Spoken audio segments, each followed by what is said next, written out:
let's take a quick look at your onboarding series, exactly what it is and how you access it.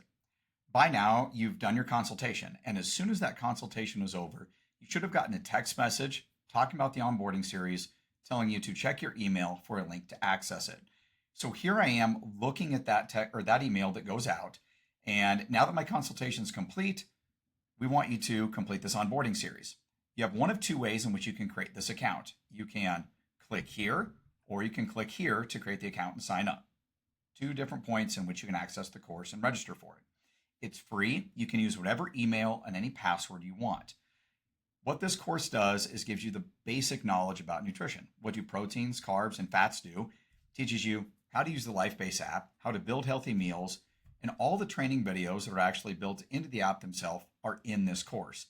It just is a really neat way to learn and kind of get the foundation for nutrition going.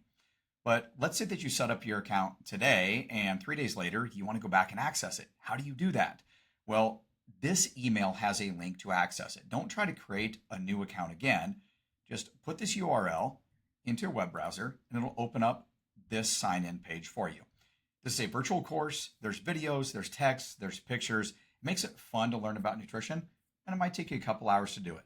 It's formatted for desktop or laptop use only, so don't try to do it from your phone. That is a look at your onboarding series. It's well worth going through.